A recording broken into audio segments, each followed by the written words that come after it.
আসামি রাজমণ্ডলকে উপযুক্ত প্রমাণ ও সাক্ষী বয়ানের ভিত্তিতে মধুমিতাকে খুনের হত্যার অপরাধে ভারতীয় দণ্ডবিধি ৩০২ ও ৩০৭ ধারা অনুযায়ী যাবজ্জীবন কারাদণ্ডে দণ্ডিত করা হইল। না, এটা হতে পারে না।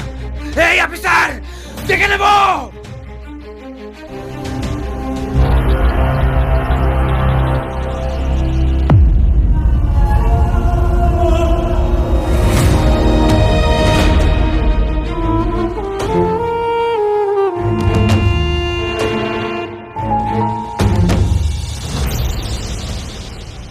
আপনাদেরকে আমি কথা দিয়েছিলাম না, আপনার মেয়ের খুনকে আমি উপযুক্ত শাস্তি দেব। আজ সেটা হয়েছে।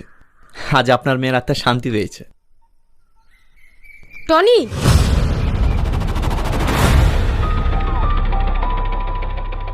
আজ তুমি খুব খুশি না? আমাকে হারিয়ে তুমি খুব খুশি, তাই না?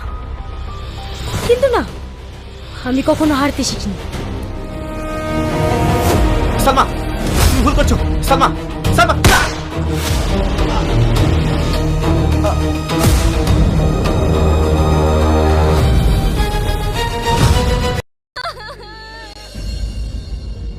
টনি, এই টনি, ওঠ না ভাই।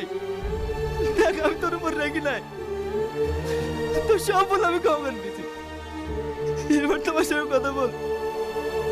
ওঠ না টনি, টনি, টনি, ওঠ না ভাই।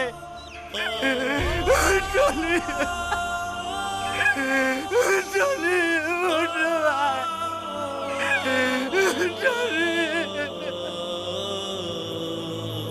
উঠবে না, উঠবে না। আমি ওর কাছে বোঝা হয়ে গেছিলাম, তাই আমাকে ছেড়ে চলে গেছে। যা, যা, সবাই চলে যা।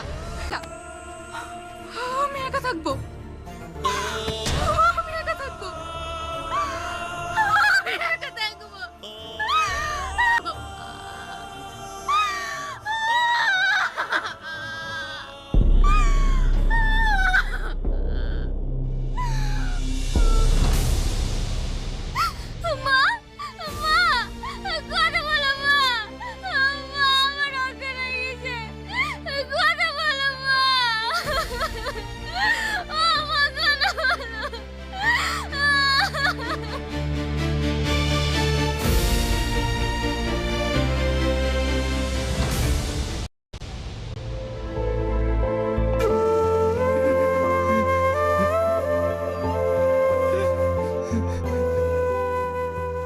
বাবু, তুই টনির জন্য আর কত কাঁদবি? চল খেয়ে নিগা। আমাকে জ্বালায় না তো, একা দেখতে দাও। দেখ বাবু, টনির জন্য কি আমার কষ্ট হচ্ছে না? তবু তো আমাদেরকে বাঁচতে হবে, তাই শান্ত হয়ে দুটো খেয়ে নেগা। চল। মা, আমার একটা কথা বারবার মনে পড়ছে। টনি মরার আগে আমাকে অনেকবার ফোন করেছিল। ওই শেষ কথা আমাকে কি বলতে চাইছিল মা? আমাকে জানতাম টনি।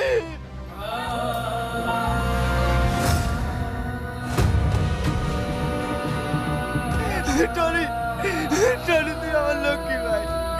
তুই একবার বললো তুই কি আমাকে ফোন করেছিলি। তোর ফোন আমি তুলতে পারিনি ভাই। তুই একবার বললো ভাই তুই কি বললি ভাই। টনি, উত্তর দে, উত্তর টনি। এই বাবু, এখান থেকে চল। তুই কি পাগল হয়ে গেছিস? চল এখান থেকে, চল। আমাকে ছেড়ে দাও মা, আমি এখানে থাকবো, আমি এখান থেকে যাবো না, আমি এখানে থাকবো।